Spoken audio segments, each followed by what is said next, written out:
Hello viewer, welcome back to our channel maths zone with PP.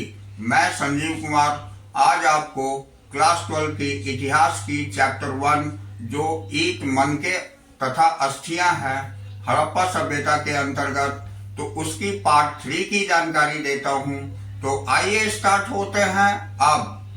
हाँ, तो आज की क्लास की पहली टॉपिक है हमारी हड़प्पा सभ्यता की खोज। तो आइए इसके बारे में डिटेल जानकारी लेते हैं। अब तक हमने हड़प्पा सभ्यता के विभिन्न पहलुओं का विश्लेषण इस संदर्भ में किया है कि जिस प्रकार पुरातत्वविदों ने भौतिक अवशेषों से प्राप्त साक्ष्यों के माध्यम से एक आकर्षक इतिहास के अलग अलग अंशों को एक साथ जोड़ा है, लेकिन एक और कहानी भी है कि किस प्रकार पुरातत्वविदों ने सभ्यता की खोज की।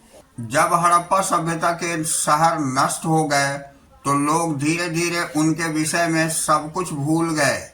जब लोगों ने इस क्षेत्र के सहस्त्रावधि के बाद रहना आरंभ किया तो वे यह नहीं समझ पाए कि बाढ़ या मिट्टी के कटाव के कारण अथवा खेत की जुताई के समय या फिर खजाने के लिए खुदाई के समय यदा कदा धरती की सतह पर आने वाली अपरिचित पुरातत्वविदों का क्या अर्थ लगाया जाए।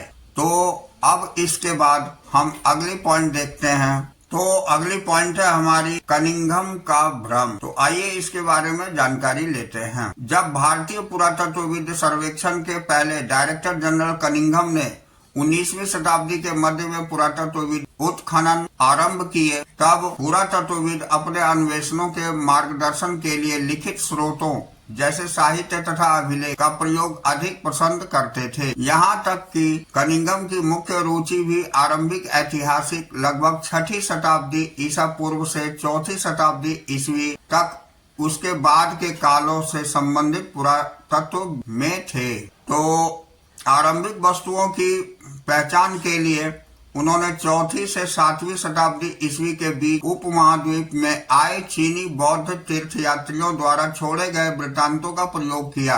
कनिंघम ने अपने सर्वेक्षणों के दौरान मिले अभिलेखों का संग्रहण, प्रलेखन तथा अनुवाद भी किया। उत्खनन के समय वे ऐसी पुरावस्तुओं की खोजने का प्रयास करते जो उनके विचार से सांस्कृतिक महत्व की थी। तो कहने का मतलब हो गया कि कनिंघम ने शुरुआत से ही इतिहास की अभिलेख और साहित्य के बारे में जानकारी ली और उससे जितनी भी ऐतिहासिक घटनाएं थी जो खास करके सांस्कृतिक महत्व रखती थी उसका उल्लेख किया। तो ये हमने देखा कनिंघम के भ्रम में। अब इसे आगे हम देखते हैं। तो हड़प्पा जैसा पूरा स्थल जो चीनी तीर्थयात्रियों के यात्रा कार्यक्रम का हिस्सा नहीं था और जो एक आरंभिक ऐतिहासिक शहर नहीं था, कनिंघम के अन्वेषण के ढांचे में उपयुक्त नहीं बैठता था। इसलिए हालांकि हड़प्पाई पुरावस्तुएं 19वीं शताब्दी में कभी कभी मिलती थी और उनमें से कुछ तो कनिंघम तक पहुंची भी थी, फिर भी वह समझ नहीं पाए कि ये पुरावस्तुएं कितनी प्राचीन थी। एक अंग्रेज ने कनिंघम को एक हड़प्पाई मुहर दी। उन्होंने मुहर पर ध्यान तो दिया, पर उन्होंने उसमें से एक ऐसे कालखंड में दैनांकित करने का असफल प्रयास किया जिससे वे परिचित थे। ऐसा इसलिए था क्योंकि कई और लोग की तरह ही उनका भी यह मानना था कि भारतीय इतिहास का प्रारंभ गंगा की घाटी में पनपे पहले शहरों के साथ ही हुआ था। तो उनकी सुनिश्चित अवधारणा के चलते यह कोई आश्चर्य की बात नहीं है कि वह हड़प्पा के महत्व को समझने में चूक गए। तो कहने का मतलब हो गया कि इनके जो भ्रम थे वो उस समय के पुरातत्वविदों ने जो प्राप्त किए थे कुछ प्रमाण कनिंघम से छूट गए थे और कनिंघम को भ्रम था हड़प्पा संस्कृति के समय के बहुत सारे पुरातत्वविद के उल्लेख किए हुए वस्तुओं या प्राप्त हुई वस्तुओं के बारे में उनको उतनी डिटेल जानकारी नहीं थी और ना वो उसमें इंटरेस्ट रखते। अब आइए अब हम नेक्स्ट पॉइंट जो एक नवीन प्राचीन सभ्यता है उसके बारे में जानकारी प्राप्त करते हैं। तो कालांतर में 20वीं शताब्दी के आरंभ दशकों में दयाराम साहनी जैसे पुरातत्वविदों ने हड़प्पा के मुहरे खोज निकाली, जो निश्चित रूप से आरंभिक ऐतिहासिक स्तरों से कहीं अधिक प्राचीन स्तरों से संबंध थी। अब इनके महत्व को समझा जाने लगा। एक अन्य पुरातत्वविद राखाल दास बनर्जी ने हड़प्पा से मिली मुहरों के समान मुहरे मोहनजोदड़ो से खोज निकाली, जिससे अनुमान लगाया गया कि ये दोनों पुरास्थल एक पुरातात्विक संस्कृति के भाग थे।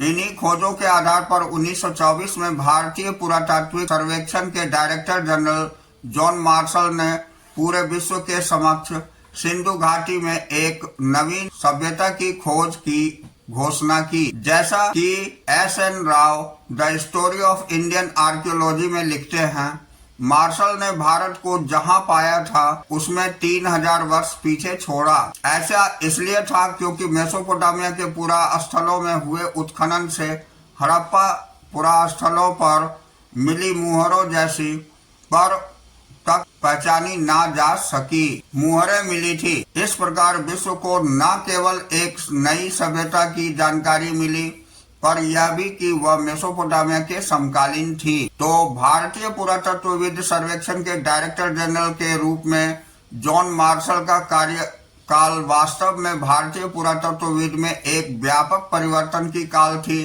वे भारत में कार्य करने वाले पहले पेशेवर पुरातत्वविद थे और वे यहाँ यूनान तथा क्रीट में अपने कार्यों का अनुभव भी लाए। हालांकि अधिक महत्वपूर्ण बात यह है कि कनिंघम की तरह ही उन्हें भी आकर्षक खोजों में दिलचस्पी थी, पर उनमें दैनिक जीवन की पद्धतियों को जानकारी की भी उत्सुकता थी। तो अब हम देखते हैं मार्शल पूरा स्थल के अस्तर विन्यास की पूरी तरह अनदेखा कर पूरे टीले के समान परिमाण वाली नियमित क्षैतिज इकाइयों के साथ साथ उत्खनन करने का प्रयास करते थे। इसका यह अर्थ हुआ कि अलग अलग स्तरों से संबंध होने पर भी एक इकाई विशेष से प्राप्त सभी पुरावस्तुओं को सामूहिक रूप से वर्गीकृत कर दिया जाता था। परिणाम स्वरूप इन खोजों के संदर्भ के विषय में बहुमूल्य जानकारी हमेशा के लिए लुप्त हो जाती थी। अब हम अगली पॉइंट जो नई तकनीकें तथा प्रश्न है इसकी जानकारी लेते हैं। तो 1944 में भारतीय पुरातत्वविद सर्वेक्षण के डायरेक्टर जनरल बने R.E.M. व्हीलर ने इस समस्या का निदान किया। व्हीलर ने पहचाना कि एक समान क्षैतिज इकाई के आधार पर खुदाई की बजाय टीले के अस्तर विन्यास का अनुसरण करना अधिक आवश्यक था।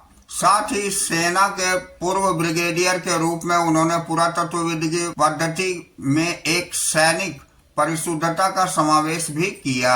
अब हम देखते हैं हड़प्पा सभ्यता की भौगोलिक सीमाओं का अब आज भी राष्ट्रीय सीमाओं से बहुत थोड़ा या कोई संबंध नहीं है, लेकिन उपमहाद्वीप के विभाजन तथा पाकिस्तान के बनने के पश्चात प्रमुख ज्ञात पुरास्थल जो अब पाकिस्तान में स्थित है, इसी कारण से भारतीय पुरातत्वविदों ने भारत में पुरास्थलों को चिन्हित करने का प्रयास किया। कच्छ में हुए व्यापक सर्वेक्षणों से कई हड़प्पाई बस्तियां प्रकाश में आई और पंजाब और हरियाणा में किए गए अन्वेषण से हड़प्पा स्थलों की सूची में कई और नाम जुड़ गए। हालांकि कालीबंगन, लोथल और राखीगढ़ी तथा हाल में धौलावेरी के खोज वहां हुए अन्वेषण तथा उत्खनन इन्हीं प्रयासों का हिस्सा है। नए अन्वेषण अब भी जारी है। तो ये हमने देखा कि उस समय के उत्खनन खासकर कालीबंगन, लोथल, राखीगढ़ी और धौलावीरा में हुई थी। अब हम देखते हैं तो इन दशकों में नए प्रश्न महत्वपूर्ण हो गए। यहाँ कुछ पुरातत्वविद आमतौर पर सांस्कृतिक उपक्रम का पता लगाने के इच्छुक रहते हैं, वहीं कुछ और विशेष पुरास्थलों की भौगोलिक स्थिति के पीछे निहित कारणों को समझने का प्रयास करते हैं। वे पुरावस्तुओं रूपी निधि से भी जूझते हैं और उनकी संभावित उपयोगिताओं को समझने का प्रयास करते हैं। 1980 के दशक से हड़प्पाई पुरातत्व में अंतर्राष्ट्रीय स्तर पर भी रुचि लगातार बढ़ती रही है। हड़प्पा और मोहनजोदड़ो दोनों स्थानों पर उपमहाद्वीप तथा विदेशी विशेषज्ञ संयुक्त रूप से कार्य कर रहे हैं। वे आधुनिक वैज्ञानिक तकनीकों का प्रयोग करते हैं जिसमें मिट्टी, पत्थर, धातु की वस्तुएं तथा वनस्पति और जानवरों के अवशेष प्राप्त करने हेतु सतह पर अन्वेषण और साथ ही उपलब्ध साक्ष्य के हर सूक्ष्म टुकड़े का विश्लेषण सम्मिलित है। ये अन्वेषण भविष्य में रोचक परिणामों की आशा दिलाते हैं। अब आइए हम अगला पॉइंट पर आते हैं। ये अतीत को जोड़कर पूरा करने की समस्याएं हैं, तो आइए इसकी जानकारी लेते हैं। तो जैसा कि हमने देखा है, हड़प्पाई लिपि से एक प्राचीन सभ्यता को जानने में कोई मदद नहीं मिलती, बल्कि ये भौतिक साक्ष्य है जो पुरातत्वविदों को हड़प्पाई जीवन के ठीक प्रकार से पुनर्निर्मित करने में सहायक होते हैं। ये वस्तुएं मृदभांड, औजार, आभूषण, घरेलू सामान हो सकती है। कपड़ा, चमड़ा, लकड़ी और सरकंडे जैसी जैविक पदार्थ सामान्यतः सड़ जाते हैं। विशेष रूप से उष्णकटिबंधीय क्षेत्र में जो वस्तुएं बच जाती है वे है पत्थर, पकी मिट्टी और धातु। तो यह भी याद रखना आवश्यक है कि केवल टूटी हुई अथवा अनुपयोगी वस्तुएं ही फेंकी जाती थी, अन्य वस्तुएं संभवतः पुनः चक्रित की जाती थी। परिणाम स्वरूप जो बहुमूल्य वस्तुएं अक्षत अवस्था में मिलती है, या तो वे अतीत में खो गई थी या फिर संचयन के पश्चात कभी दोबारा प्राप्त नहीं की गई थी। अन्य शब्दों में कुछ खोजें प्रारूपिक की बजाय संयोजिक होती है। अब हम अगली पॉइंट खोजों का वर्गीकरण देखते हैं। तो आइए इसकी डिटेल जानकारी प्राप्त करें। तो पूरा वस्तुओं की पुनः प्राप्ति पुरातात्विक उद्यम का आरंभ मात्र है। इसके बाद पुरातत्वविद अपनी खोजों को वर्गीकृत करते हैं। वर्गीकरण का एक सामान्य सिद्धांत प्रयुक्त पदार्थों जैसे पत्थर, मिट्टी, धातु, अस्थि, हाथी दांत आदि के संबंध में होता है। दूसरा और अधिक जटिल उसकी उपयोगिता के आधार पर होता है। पुरातत्वविदों को यह तय करना पड़ता है कि साधारणतः कोई पुरावस्तु एक औजार है या ये आभूषण है या फिर दोनों अथवा अनुष्ठानिक प्रयोग की कोई वस्तु है। तो ये सारी जानकारी हम खोजों में वर्गीकरण के आधार पर करते हैं। अब आप देखिए, किसी पुरावस्तु की उपयोगिता की समझ अक्सर आधुनिक समय में प्रयुक्त वस्तुओं से उसकी समानता पर आधारित होती है। जैसे मन के चक्कियाँ, पत्थर के फलक और पात्र इसके स्पष्ट उदाहरण हैं। पुरातत्वविद किसी पुरावस्तु की उपयोगिता को समझने का प्रयास उस संदर्भ के परीक्षण के माध्यम से भी करते हैं जिसमें वह मिली थी।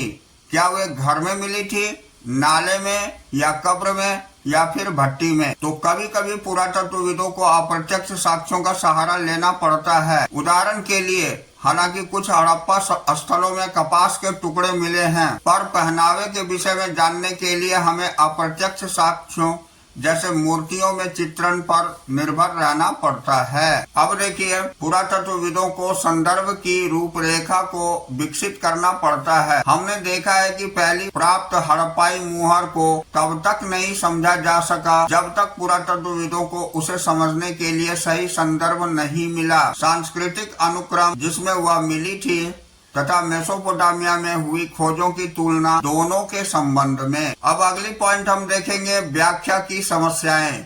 तो आइए इसकी डिटेल जानकारी लेते हैं। तो पुरातात्विक व्याख्या की समस्याएं संभवतः सबसे अधिक धार्मिक प्रथाओं के पुनर्निर्माण के प्रयासों के सामने आती है। आरंभिक पुरातत्वविदों को लगता था कि कुछ वस्तुएं जो असामान्य और अपरिचित लगती थी संभवतः धार्मिक महत्व की होती थी। उनमें आभूषणों से लदी हुई नारी मृण मूर्तियां, जिसमें से कुछ के शीर्ष अथवा विस्तृत प्रसाधन थे, शामिल है। इन्हें मातृ देवियों की संज्ञा दी गई थी। पुरुषों की दुर्लभ पत्थर से बनी मूर्तियां जिसमें उन्होंने एक लगभग मानकीकृत मुद्रा में एक हाथ घुटने पर रख बैठा हुआ दिखाया गया था, जैसा कि पुरोहित राजा को भी इसी प्रकार वर्गीकृत किया गया था। अन्य दृष्टांतों में संरचनाओं को अनुष्ठानिक महत्व माना गया है। इसमें विशाल स्नानागार और कालीबंगन और लोथल में मिली वेदियां सम्मिलित है। अब हम देखते हैं मुहरों, जिनमें से कुछ पर संभवतः अनुष्ठान के दृश्य बने हैं, के परीक्षण से धार्मिक आस्थाओं और प्रथाओं की पुनर्निर्मित करने का प्रयास भी किया गया है। कुछ अन्य जिन पर पेड़ पौधे उत्कीर्णित हैं, मान्यता अनुसार प्रकृति की पूजा के संकेत देते हैं। मुहरों पर बनाए गए कुछ जानवरों जैसे कि एक सींग वाला जानवर जिसे आमतौर पर एक श्रृंगी कहा जाता है कल्पित अथवा संश्लिष्ट लगते हैं। कुछ मुहरों पर एक आकृति जैसी पालथी मारकर योगी की मुद्रा में बैठा दिखाया गया है और कभी कभी जिसे जानवरों से घिरा दिखाया गया है को आद्य शिव अर्थात हिंदू धर्म के प्रमुख देवताओं में से एक का आरंभिक रूप की संज्ञा दी गई है। इसके अतिरिक्त पत्थर की शंक्वाकार वस्तुओं को लिंग के रूप में वर्गीकृत किया गया है। अब हड़प्पाई धर्म के कई पुनर्निर्माण इस अनुमान के आधार पर किए गए हैं कि आरंभिक तथा बाद की परंपराओं में समानताएं होती है। ऐसा इसलिए होता है क्योंकि अधिकांशतः पुरातत्वविद ज्ञात से अज्ञात की ओर बढ़ते हैं अर्थात वर्तमान से अतीत की ओर। हालांकि यह नीति पत्थर की चक्कियों तथा पात्रों से संबंधित में युक्ति संगत हो सकती है, लेकिन धार्मिक प्रतीक के संदर्भ में यह अधिक संदिग्ध रहती है। अब हम उदाहरण के लिए आइए हम आद्य शिव मुहरों को देखते हैं। सबसे आरंभिक धार्मिक ग्रंथ ऋग्वेद लगभग 1500 से 1000 ईसा पूर्व के बीच संकलित में रुद्र नामक एक देवता का उल्लेख मिलता है जो बाद की पौराणिक परंपराओं में शिव के लिए प्रयुक्त एक नाम है। लेकिन शिव के विपरीत रुद्र को ऋग्वेद में ना तो पशुपति यानी सामान्य रूप से जानवरों और विशेष रूप से मवेशियों के स्वामी और न ही योगी के रूप में दिखाया गया है। दूसरे शब्दों में यह चित्रण ऋग्वेद में दिए एक रुद्र के विवरण से मेल नहीं खाता। फिर क्या यह कोई संबंध था जैसा कि कुछ विद्वानों ने सुझाया है? तो ये सारी चीजों की जानकारी मिलती है। अब हम पुरातत्वविद के प्रमुख कालखंड की भी जानकारी ले लेते हैं। तो जैसा कि हम देख रहे हैं ये काल रेखा 1 है। इसके अंतर्गत आरंभिक भारतीय पुरातत्व के प्रमुख कालखंड दिए गए हैं, उसकी जानकारी प्राप्त करते हैं। तो ये 20 लाख एवं वर्तमान से पूर्व में निम्न पुरापाषाण कहा जाता है और 80,000 को मध्य पुरापाषाण कहा जाता है। 35,000 को आप उच्च पुरापाषाण कहते हैं और 12,000 को मध्य पाषाण कहा गया और 10,000 को नवपाषाण यानी आरंभिक कृषक तथा पशुपालक कहा गया। 6,000 को ताम्रपाषाण यानी तांबे की पहली बार प्रयोग किया इसलिए इसे ताम्रपाषाण का नाम दिया गया। 26,000 ईसा पूर्व को हड़प्पा सभ्यता कही गई क्योंकि यहाँ हड़प्पा सभ्यता का विकास हुआ था। तो अब देखिए 1000 ईसा पूर्व को आरंभिक लोह काल यानी महापाषाण समाधान कहा गया। 600 ईसा पूर्व से 400 ईसा पूर्व ये आरंभिक ऐतिहासिक काल कहा गया। हमें याद रखना है ये सभी तिथियां अनुमानित है। इसके अतिरिक्त उप महाद्वीप के अलग अलग भागों में कुछ विकास की प्रक्रिया में व्यापक विविधताएं हैं। हमें याद रखना है कि सभी तिथियां अनुमानित है और इसके अतिरिक्त उपमहाद्वीप के अलग अलग भागों में हुए विकास की प्रक्रियाओं में व्यापक विविधताएं हैं। यहाँ दी गई तिथियां हर चरण में प्राचीनतम साक्ष्य को इंगित करती है। अब हम कालखंड 2 देखेंगे जिसमें हड़प्पाई पुरातत्वविद के विकास के प्रमुख चरण आते हैं। तो आइए इसकी जानकारी लेते हैं। तो इसके अंतर्गत पहला 1875 में हड़प्पाई मुहर पर कनिंघम का रिपोर्ट दर्ज हुआ था। 20वीं शताब्दी के अंतर्गत 1921 में दयाराम साहनी द्वारा हड़प्पा में उत्खनन का आरंभ हुआ। 1922 में मोहनजोदड़ो में उत्खनन आरंभ हुआ था। 1946 में REM व्हीलर द्वारा हड़प्पा में उत्खनन हुआ। 1955 ईस्वी में SR राव द्वारा लोथल में खुदाई का आरंभ हुआ। 1960 में BB लाल तथा BK थापर के नेतृत्व में कालीबंगन में उत्खनन आरंभ हुआ और 1974 में MR मुगल द्वारा महाबलपुर में अन्वेषण का आरंभ हुआ था। 1980 के अंतर्गत जर्मन इतावली संयुक्त दल द्वारा मोहनजोदड़ो में सतह अन्वेषणों का आरंभ हुआ था। अब 1986 में अमेरिकी दल द्वारा हड़प्पा में उत्खनन का आरंभ हुआ और 1990 में RS बिष्ट द्वारा धौलावीरा में उत्खनन का आरंभ हुआ था। उसके बाद 1997 में अमरेंद्र नाथ ने राखी गढ़ी में खुदाई शुरू की थी और 2013 में बसंत शिंदे ने राखी गढ़ी में पुरातत्व अनुवांशिक अनुसंधान शुरू किया था। तो ये जानकारी हमें प्राप्त हुई कालखंड 1 और कालखंड 2 से। तो इस तरह हमारी आज की ये चैप्टर यहीं फिनिश होती है। अगले दिन हम फिर अगली नई चैप्टर से मिलेंगे। तो that's all for today. We will meet again on the next class.